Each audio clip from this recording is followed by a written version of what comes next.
Voilà, on commence avec ça. Une phrase tirée d'un document interne de l'industrie.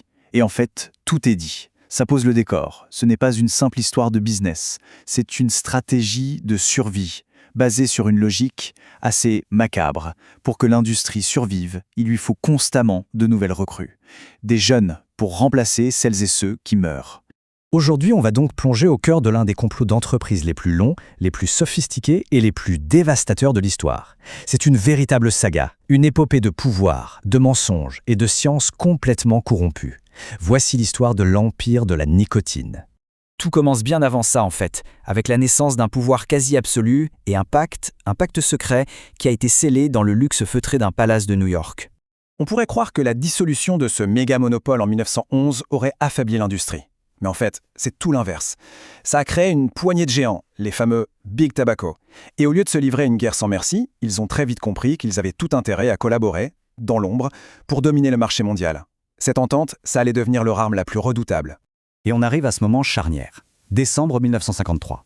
À cette époque, la science commence à faire des liens de plus en plus clairs entre cigarettes et cancer. C'est la panique. Alors les grands patrons des plus grandes compagnies se retrouvent en secret. Leur empire est menacé. Il leur faut une stratégie. Pas pour sauver des vies, pour sauver leurs profits. Et voilà la stratégie qu'ils vont adopter. Elle est, il faut le reconnaître, brillante de cynisme. L'idée, ce n'est pas de nier les faits en bloc, ce serait trop grossier. Non, l'idée de ce monsieur, John Hill, un génie des relations publiques, est beaucoup plus subtile.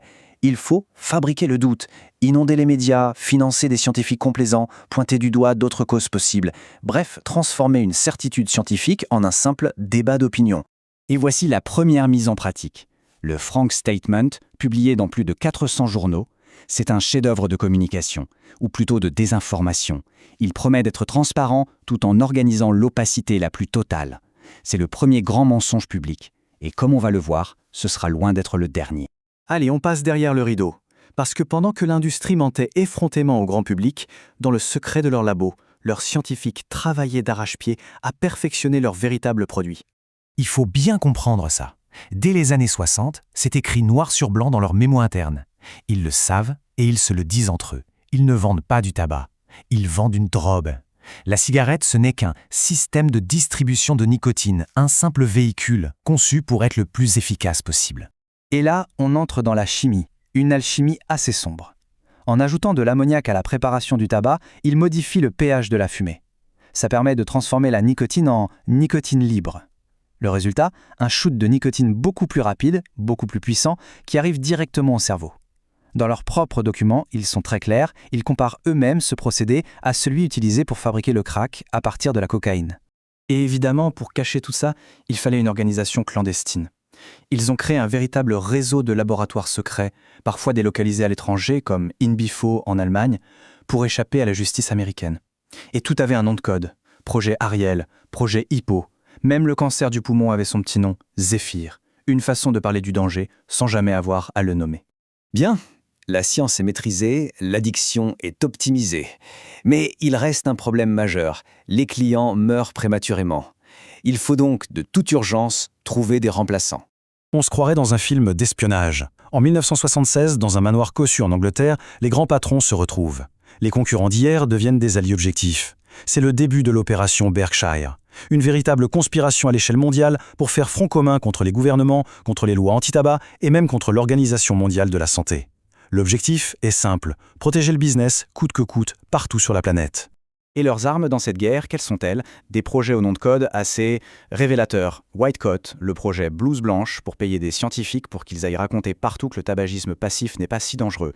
Fubias, un acronyme qui veut dire première marque habituelle des jeunes fumeurs adultes, qui analyse comment ferrer les ados le plus tôt possible. Et peut-être le plus glaçant de tous, le projet Kestrel, dont le but avoué était de créer des cigarettes au goût de bonbons. Des goûts comme root beer ou jus de fruits, avec pour objectif explicite de choquer les parents. Pendant des décennies, ce mur de mensonges a tenu bon. Il semblait impénétrable. Mais en 1994, tout d'un coup, une première fissure apparaît dans la forteresse. Imaginez la scène. Un simple colis en carton, sans nom d'expéditeur, qui arrive un jour sur le bureau de ce professeur, Stanton Glantz. Et à l'intérieur, 4000 pages de documents internes, de mémos confidentiels. La preuve de 30 ans de mensonges, de manipulation. C'est la première pierre de ce qui deviendra les Tobacco Papers. Et presque au même moment, à Washington, une scène absolument surréaliste se déroule. Les PDG des 7 plus grandes compagnies de tabac, qu'on a surnommées à l'époque les 7 nains, sont convoqués pour témoigner devant le Congrès. Le monde entier a les yeux rivés sur eux. Ils lèvent la main droite, ils jurent de dire la vérité. Et là, l'un après l'autre, ils prononcent cette phrase, qui est devenue depuis tristement célèbre. Un parjure collectif, spectaculaire, alors même que les preuves du contraire étaient déjà en train d'être déballées du colis de Stanton Glantz. C'est ce mensonge, le mensonge de trop, qui va tout faire basculer. Ce parjure, c'est l'étincelle qui met le feu aux poudres. Ça déclenche une avalanche de poursuites judiciaires. L'heure des comptes a enfin sonné. En 1998, un accord historique est signé, le Master Settlement Agreement. L'industrie est forcée de payer 206 milliards de dollars. Mais honnêtement, le plus important, c'est même pas l'argent. C'est l'obligation qui leur est faite de rendre public des millions et des millions de pages de documents internes. La boîte de Pandore est officiellement ouverte, pour de bon. Et le coup de grâce, il arrive en 2006. Après un procès fleuve, la juge Gladys Kessler rend son verdict et les mots qu'elle emploie sont d'une force inouïe. Elle conclut que l'industrie du tabac s'est livrée à un complot et à du racket en bande organisée pendant des décennies. La justice met enfin les mots sur ce qu'est cette industrie, une entreprise criminelle. On pourrait penser que l'histoire s'arrête là. Condamnée, humiliée, l'industrie aurait dû disparaître. Mais pas du tout. Elle s'est réinventée. Et ça nous amène au dernier acte, celui que nous vivons en ce moment même. Ce qui est absolument frappant, c'est de voir à quel point le vieux manuel a simplement été mis à jour. Le personnage de dessin animé Joe Camo, il est remplacé par des influenceurs sur TikTok et Instagram. Les saveurs de bonbons comme root beer deviennent myrtille glacée ou barbe à papa.